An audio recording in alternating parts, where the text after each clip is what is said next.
Oi, gente.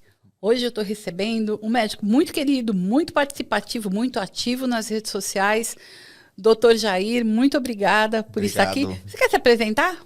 Bom, obrigado, Cris. É sempre um prazer estar aqui presente em todas as iniciativas da IMF. E, bom, para aqueles que não me conhecem, eu sou o Dr. Jair Schmidt Filho. Eu sou médico hematologista e sou líder do Departamento de Hematologia, Hemoterapia e Terapia Celular do AC Camargo Cancer Center. Muito bom. E o Dr. Jair, ele vem aqui conversar hoje, bater um papo com a gente sobre o transplante de medula óssea. Tem muitas dúvidas, sabe, doutor Jair, ainda sobre o transplante, né? E muitas perguntas que chegaram sobre o papel do transplante hoje no tratamento do mieloma, se ele ainda é importante, né? E se existe alguma chance da gente pensar em fazer um transplante que a pessoa não fique internada. Essas são as maiores dúvidas que os nossos ouvintes têm. Bom, são dúvidas bastante importantes, porque hoje a gente considera que o transplante autólogo de medula ele seja importante, ele é um divisor no tratamento do mieloma múltiplo. Tanto que quando a gente vai planejar um tratamento inicial para os pacientes, a gente se questiona se aquele paciente ele é elegível para o transplante autólogo ou se ele é inelegível para o transplante autólogo. E para os pacientes que são candidatos ao transplante autólogo, a gente trata de uma maneira mais intensificada. E na jornada desse paciente, ele vai ter uma sequência inicial, o transplante, e depois uma nova sequência de tratamento até ele começar o seu acompanhamamento após o transplante. Deixa eu fazer uma pergunta. É importante, quando o paciente for fazer o transplante, ele tem que estar em remissão, assim, total, remissão completa? Não, a gente sempre espera que esse paciente ele vá para o transplante com o menor volume de doença possível. Só que, claro, alguns pacientes a gente vai conseguir aprofundar mais a resposta, outros a gente não vai conseguir chegar na resposta mais profunda que a gente quer, mas ainda assim a gente aposta que o transplante ele vai conseguir se encarregar de aprofundar a resposta. E aí depois, a consolidação, que é aquela químio, né, que faz depois do transplante, é isso? Isso, Ela é para todo exatamente. mundo ou não?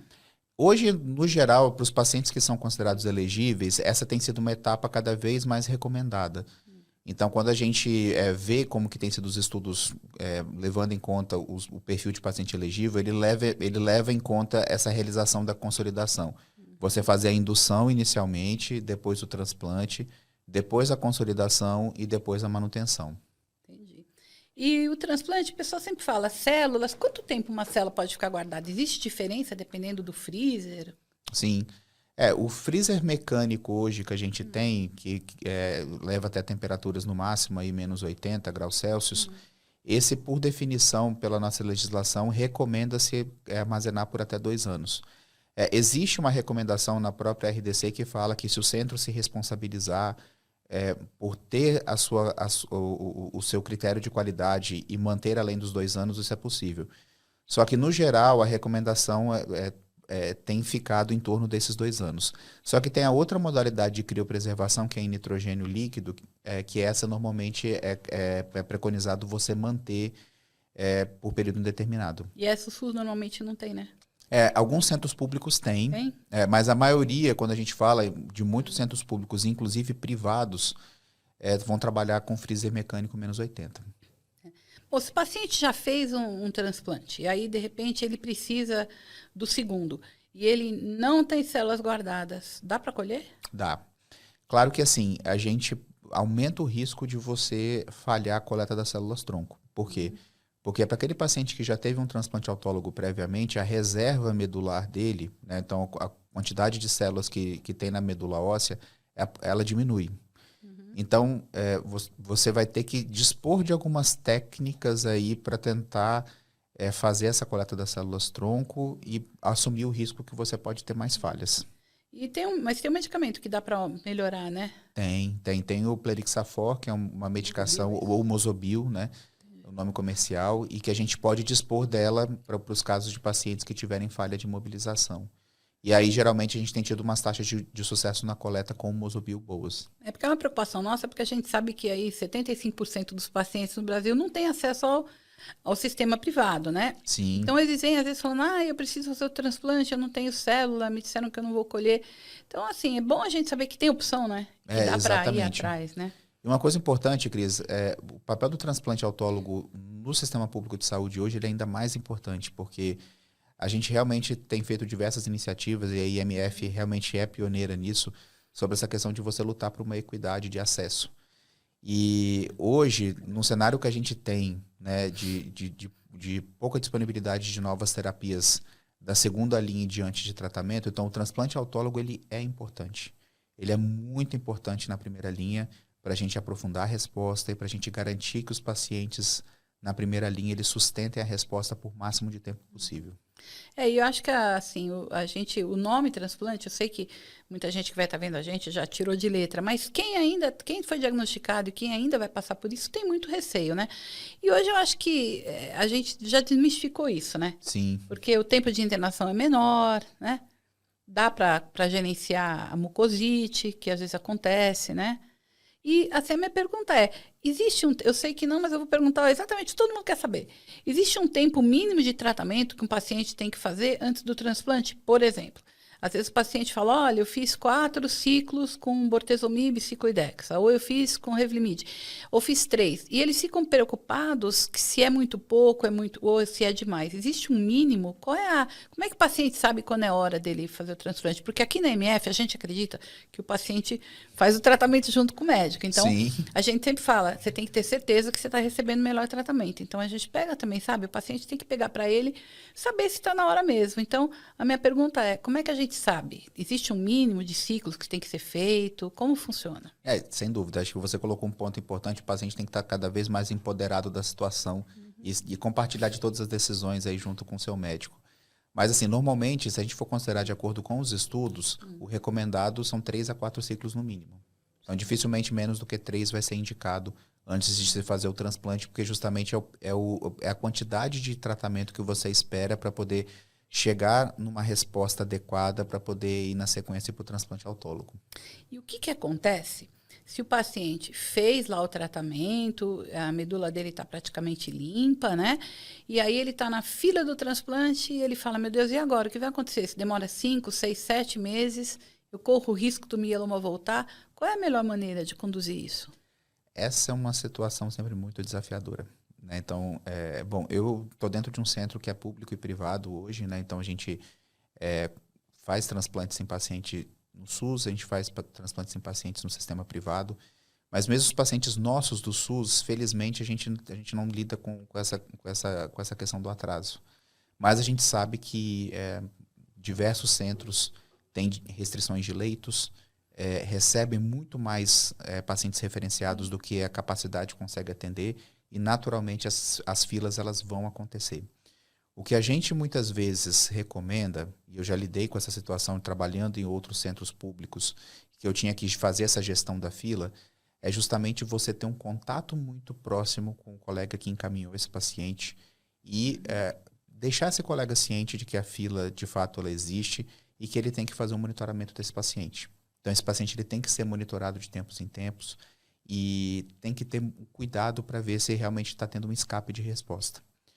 Tem aqueles colegas que optam muitas vezes por manter o paciente em tratamento até que o transplante aconteça. Então isso daí é uma realidade que muitas vezes a gente vê de diversos centros que sabe que vai ter a demora. Então o período de indução ele é esticado até ir para o transplante. Tá? Mas essa é uma decisão muito individual do colega médico que está seguindo o caso. Ou tem aqueles colegas que realmente falam, não, a gente fez a sequência aí de 4 ciclos ou 6 ciclos muitas vezes, que também é um número que a gente vê muitos colegas encaminhando o paciente para transplante e fala, se me derem uma previsão que é para daqui a 2 meses, então eu vou seguir esse paciente em fazendo a monitorização da doença. E se por um acaso eu me deparar com alguma perda ou escape de resposta, aí sim eu opto por reintroduzir. Então, vocês entenderam, né, gente? Que o negócio é a gente ficar ligado para ver se o médico vai fazer o acompanhamento. Se ele não for, a gente lembra ele, né? Vai falar, olha, tal, né?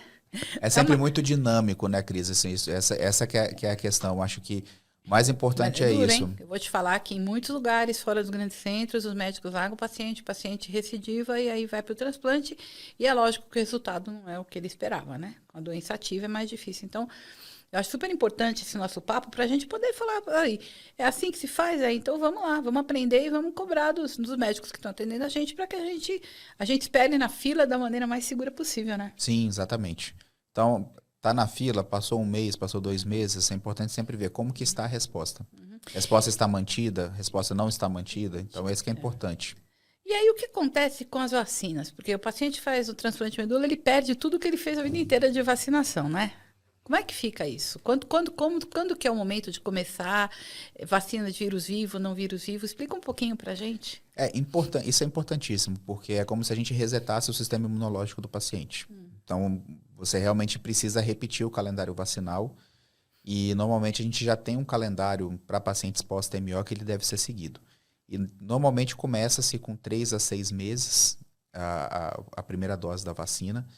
E aí depois entra de acordo com o calendário, igual a gente vê nos bebês. Exatamente igual. Ou seja, a gente tem as periodicidades que são recomendadas de acordo com cada vacina. E normalmente, a maior parte das vacinas, elas são ou de vírus inativados ou de partículas. As vacinas de vírus vivo atenuado, normalmente elas são recomendadas 2 anos após o transplante. E aí, geralmente, é um Quais status... são as vacinas que têm vírus vivo? Dessas mais comuns? Geralmente é a tríplice viral, febre amarela, são as mais comuns que a gente vai encontrar de vírus vivo atenuado. O restante, hepatite, pólio, hemófilos, pneumococo, essas daí realmente acabam sendo mais ou de partícula ou de vírus inativado. Entendi. É interessante, né? Tá vendo, gente? A gente vai aprendendo cada dia. Eu não sabia esse detalhe aí. Eu nunca tinha prestado atenção quais são as que têm vírus inativado ou não, né? E você acha, doutor Jair, que a questão da volta à vida normal, né? A gente vê pacientes que falam, não, olha, eu estou há 2 meses, estou ótimo. Outro fala, não, eu estou há 6 meses sem comer fruta. Como que o paciente sabe quando que ele pode voltar a comer uma salada, voltar a comer uma fruta sem a casca, né? Ou com a casca, perdão. Como é que ele faz para saber? Qual é o momento certo? Eu acho que isso também é muito individual e vai muito do acompanhamento médico pós-transplante. Então, esses pacientes, quando eles saem da internação do transplante, eles têm que ser acompanhados num primeiro momento aí com consultas mais próximas e depois pode se espaçando mais as consultas de acordo com de como esse paciente está se sentindo e principalmente se todos os eventos tóxicos que ele teve no transplante, se eles foram melhorados ou recuperados totalmente. Principal que a gente vê é a mucosite e as sequelas da mucosite. Né? Então, hoje, se a gente perguntar para a maior parte dos pacientes qual a lembrança mais dolorosa que ele tem da internação do transplante, sem dúvida é a mucosite. A maior parte vai dizer isso, realmente, lembrar dos dias que estava com dificuldade ou mesmo impossibilidade de fazer a ingestão de alimentos. Tem pacientes que não conseguem comer alimentos sólidos, tem pacientes que muitas vezes até alimentos líquidos ou até a própria saliva tem dificuldade para engolir. E eles vão lembrar disso como uma lembrança bastante dolorosa, precisando de bastante analgésico, toda essa parte aí. E claro, quando a medula pega, começa a ter leucócito e começa a cicatrizar toda a mucosa da boca e do tubo digestivo, a gente fala que é como se tirasse com a mão. Então, realmente, assim, muitos pacientes têm uma melhora muito mais rápida. E aí, na sequência, eles começam a ir recuperando o apetite e na sequência começam a ter mais facilidade para se alimentar e tudo mais. Só que outros já falam o seguinte, não, por mais que tenha melhorado a dor, mas não consigo comer, não tá legal ainda. Mudou o gosto? Exatamente. O mudar o gosto é uma queixa muito frequente. Tu não tem gosto de nada, gosto de ferro. Isso, ou gosto metálico. Muitos pacientes falam muito sobre isso, né? E aí, a gente chama isso de geusia. E aí, no geral, tem alguns pacientes que demoram até algumas semanas para isso daí recuperar.